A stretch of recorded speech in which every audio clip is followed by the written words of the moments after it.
Let's be honest. Have you ever been in this situation? You meet an interesting woman. She catches your eye. Your heart beats a little faster. And then your mind goes blank. Every story you've ever known, every joke you've ever heard, it all just vanishes. All that's left is a terrifying void and silence. That silence isn't just awkward. It's the gateway to the friend zone, the land of friendship, where you become a good friend, a listening ear, but never the man in her eyes. But here's the good news. This can change. The problem isn't that you have nothing to say. It's that you don't know how to say it. Today, we're not just learning how to never run out of topics, but we're learning the art of creating a genuine connection. So, after getting past the initial hello, what do most guys do? They turn into a recruiter.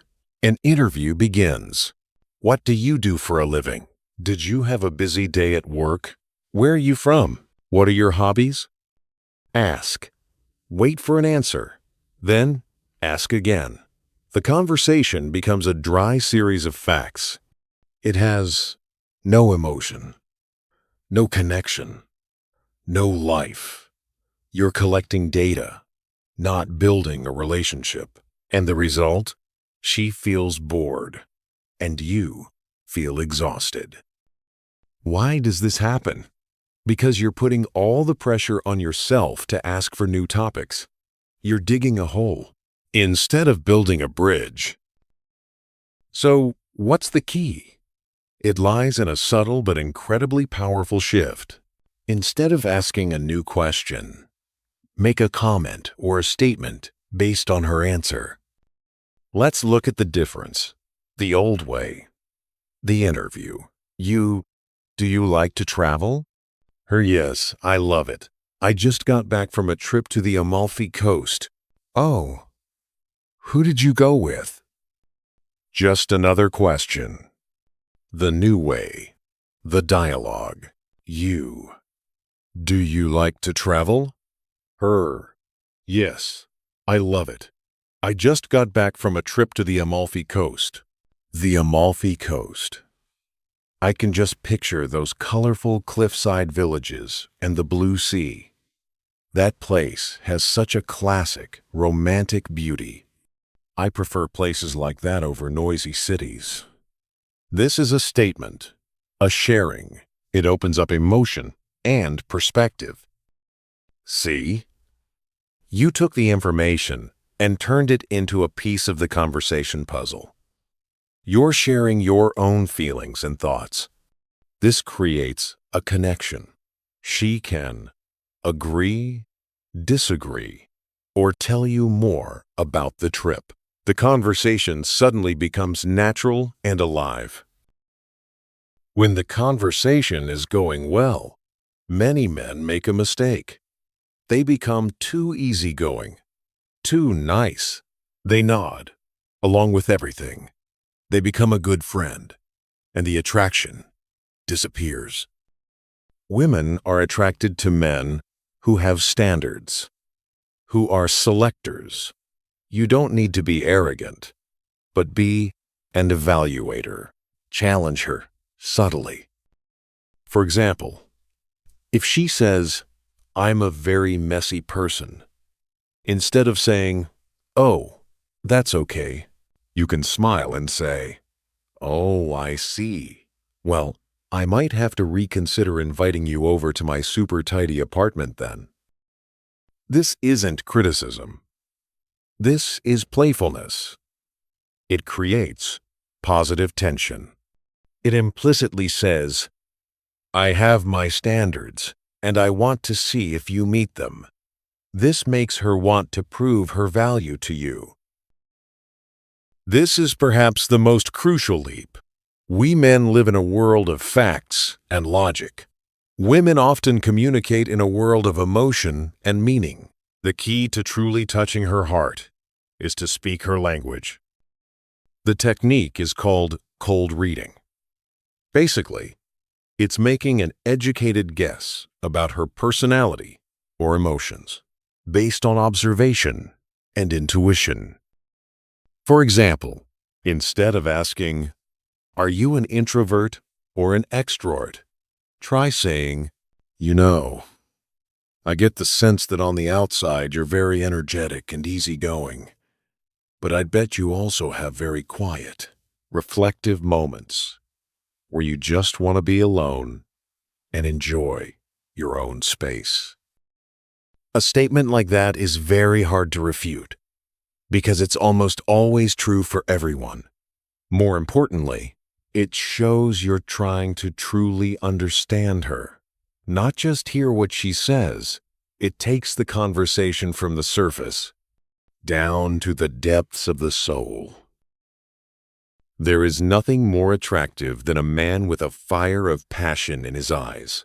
When you talk about what you love, be it music, work, sports, or even a quirky hobby, let that energy flow. Don't just say, "I like playing guitar." Say, "The feeling of holding a guitar and being able to create a melody from your own emotions. It's like magic. Sometimes I can play for hours and forget everything around me." Enthusiasm is contagious. When she sees you living so fully, she's not just attracted to that passion, but to the person behind it. She wants to be a part of your inspiring world. Remember when you were a kid? Conversations were full of laughter, teasing, and surprises. Awaken that child inside you. Don't be afraid to make her laugh. Gently tease her. Add a little humor.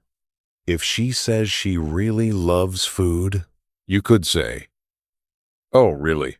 I'll have to challenge you to an eating contest then. I bet I can eat more pizza than you." Your fun and relaxed attitude creates a safe space. When she laughs with you, she's opening up to you.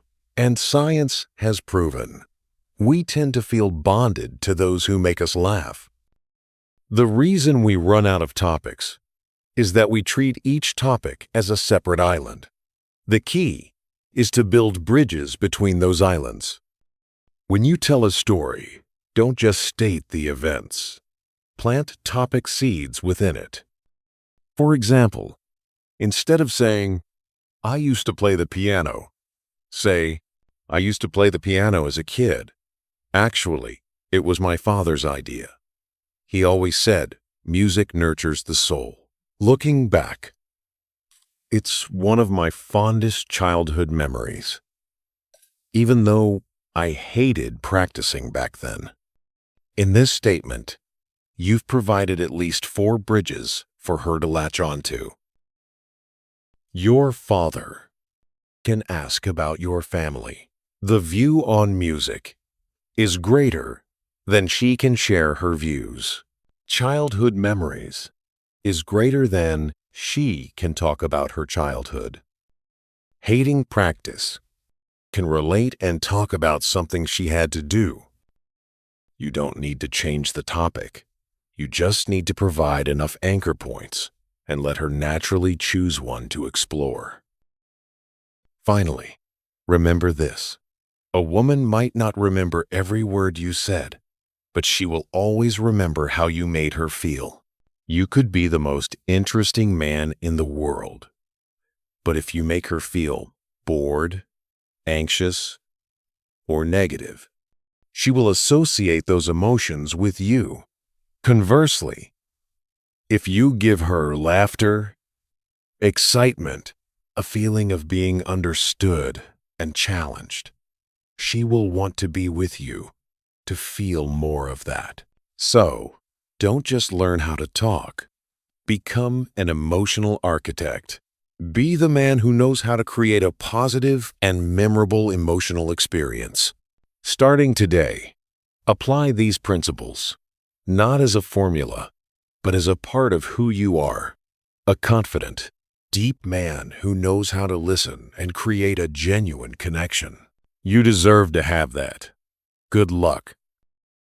And if this video added value and helped you see conversation in a new light, do us a huge favor. Hit that like button and subscribe to the channel for more insights on mastering the art of connection. Your support helps us keep creating this content. Thanks for watching.